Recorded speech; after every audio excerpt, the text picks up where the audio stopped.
विचार सुने। सच्चाई यह है कि शिक्षा नीति ने भारत के युवाओं को, या अगर मैं ये कहूं कि भारत के डेमोग्राफिक डिविडेंड के साथ को निराश भी किया है और उनके साथ अन्याय भी किया है, तो ये सही होगा। क्योंकि एक एनएसयूआई के साथी ने 2 लाइन में मुझे कहा कि मानवीय विकास, ज्ञान प्राप्ति, क्रिटिकल थिंकिंग का भी रही है। इस नीति में ना तो कोई तर्क संगत कार्य योजना या रणनीति है, ना स्पष्ट रूप से परिभाषित लक्ष्य है, और ना ही इस भव्य सपने के क्रियान्वयन के लिए कोई सोच, दृष्टि, रास्ता या आर्थिक संसाधनों का इंतजाम है। कुछ पहलू मैं हिंदी में आपके समक्ष रखूंगा। पहला, अपने आप में बड़ा सवाल यह है कि कोरोना महामारी के संकट में जब देश की सब यूनिवर्सिटीज और शिक्षण संस्थाएं बंद पड़ी हैं, तो इसके बीचों बीच आनंद फानन में 6 साल तक जो मामला विचाराधीन रहा, उस शिक्षा नीति 2020 को आनंद फानन में लागू करने की क्या जरूरत थी? वो भी तब जब आरएसएस और भाजपा से संबंधित संगठनों और समूहों के अलावा देश के शिक्षाविदों, देश के शैक्षणिक समुदाय ने आगे बढ़कर विरोध जताया है कि उनसे कोई परामर्श, विचार विमर्श या पारदर्शिता इसकी चर्चा में की ही नहीं गई। दूसरा, जैसा मेरे साथियों ने कहा, बड़े बड़े वादे शब्द के साथ साथ हर वादे को पूरा करने के लिए आर्थिक संसाधन या पैसे की आवश्यकता है, परंतु पैसा कहां है? शिक्षा नीति 2020 में जीडीपी का 6% शिक्षा पर खर्च करने के लिए जोर दिया गया है, बल दिया गया है। पर सच्चाई क्या है? 2014-15 में जब कांग्रेस की सरकार गई, तो कुल बजट का प्रतिशत के आधार पर शिक्षा बजट पर खर्च था 4.14%। ये 2020-21 के बजट में गिरकर कम होकर 3.2% हो गया, और इस साल 40% कोरोना के चलते पैसे के अभाव में कट और लगेगा, यानी ये लगभग कुल बजट का 2% रह जाएगा। तो जब आप शिक्षा के बजट के लिए कुल बजट का 2% पैसा भी नहीं दे रहे मोदी जी, तो जीडीपी का 6% कौन सी सदी में जाकर खर्च करेंगे? और अगर नहीं, तो ये पूरी शिक्षा नीति जो आपके सामने है, ये केवल और केवल एक कागज का पुलिंदा बनकर रह जाएगी। तीसरी बात, गरीब और मध्यम वर्ग के लिए यह शिक्षा नीति एक नया डिजिटल डिवाइड पैदा करती है। शिक्षा नीति 2020 का मुख्य केंद्र है ऑनलाइन शिक्षा।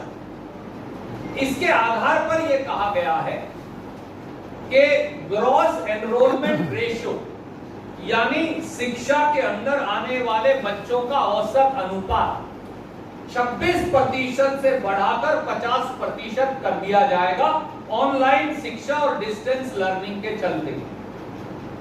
पर क्या मोदी जी और भारत सरकार को, भाजपा सरकार को यह मालूम है कि इससे देश में गरीब के बेटा और बेटी, मध्यम वर्गीय लोगों के बेटा और बेटी और अमीरों के बीच एक नया डिजिटल डिवाइड पैदा हो जाएगा, जैसा कोरोना 19 में ऑनलाइन शिक्षा में हमने देखा कि वंचित वर्गों के, गरीबों के 70% बच्चे ऑनलाइन क्लासेस का लाभ नहीं उठा पाए, क्योंकि या तो इंटरनेट कनेक्टिविटी नहीं है या कंप्यूटर की व्यवस्था नहीं है। मोदी जी, क्या आप जानते हैं कि इस ऑनलाइन शिक्षा के आधार पर ग्रॉस एनरोलमेंट रेशो बढ़ाने से गांव और शहर के बीच भी एक नया डिजिटल खाई पैदा कर रहे हैं, क्योंकि गांव में इंटरनेट की सुविधा, स्पीड और कंप्यूटर की उपलब्धता न के बराबर है आज भी। तो ऐसे में गरीब, शोषित, दलित, पिछड़े, वंचित, मध्यम वर्गीय, साधारण परिवारों के बेटे और बेटियों का क्या होगा? और हमने एक आंकड़ा आपको दिया है जो भारत सरकार का है। भारत सरकार की जो एजेंसी है, United district information on school education, जो स्कूल शिक्षा विभाग का हिस्सा है, वो ये कहता है कि केवल 9.85 या 10% स्कूलों में ही, सरकारी स्कूलों में कंप्यूटर है और 4% स्कूलों में इंटरनेट है। तो ऑनलाइन शिक्षा कैसे आगे बढ़ेगी? नया डिजिटल डिवाइड होगा। चौथा विषय जो बहुत महत्वपूर्ण है मित्रों, जो मेरे साथियों ने इलैबोरेट नहीं किया, आज दोबारा मैं इसलिए इसे दोहराऊंगा। सामाजिक व आर्थिक रूप से वंचित वर्गों, इनकी चर्चा ही शिक्षा नीति के अंदर नहीं की गई। देश की आधी से ज्यादा आबादी को क्या वर्णन शिक्षा नीति 2020 में है ही नहीं। शिक्षा नीति में शैक्षणिक संस्थानों में दलित, आदिवासी, ओबीसी, इन बच्चों के लिए विशेष आरक्षण का कोई उल्लेख नहीं, चाहे वो छात्र हो, चाहे वो अध्यापक हो, चाहे वो यूनिवर्सिटी और कॉलेजेस में काम करने वाले कर्मचारी। शिक्षा नीति 2020 में सामाजिक और आर्थिक रूप से वंचित वर्गों को शामिल करने या कोई लाभ देने का कोई प्रावधान नहीं किया है। शिक्षा नीति 2020 अधिक से अधिक प्राइवेट शिक्षा पर जोर देती है, यह सबने देखा। परंतु क्या मोदी जी और देश के शिक्षा मंत्री बताएंगे कि जब सरकारी शिक्षण संस्थान बंद हो जाएंगे और उनकी जगह निजी शिक्षण संस्थान या प्राइवेट संस्थान ले लेंगे, तो फिर दलित, आदिवासी और पिछड़े वर्गों को कम हो जाने वाले शैक्षणिक अवसरों का विकल्प क्या होगा? इसकी कोई चर्चा इस शिक्षा नीति में नहीं। और एक और महत्वपूर्ण विषय है, एक तरफ शिक्षा नीति 2020 कहती है कि वो क्रिटिकल थिंकिंग और जिज्ञासा की भावना स्कूल और कॉलेज और विश्वविद्यालय के बच्चों में पैदा करना चाहती है, और दूसरी तरफ इनकी चर्चा ही शिक्षा नीति के अंदर नहीं की गई। देश की आधी से ज्यादा आबादी को क्या वर्णन शिक्षा नीति 2020 में है ही नहीं। शिक्षा नीति में शैक्षणिक संस्थानों में दलित, आदिवासी, ओबीसी, इन बच्चों के लिए विशेष आरक्षण का कोई उल्लेख नहीं, चाहे वो छात्र हो, चाहे वो अध्यापक हो, चाहे वो यूनिवर्सिटी और कॉलेजेस में काम करने वाले कर्मचारी।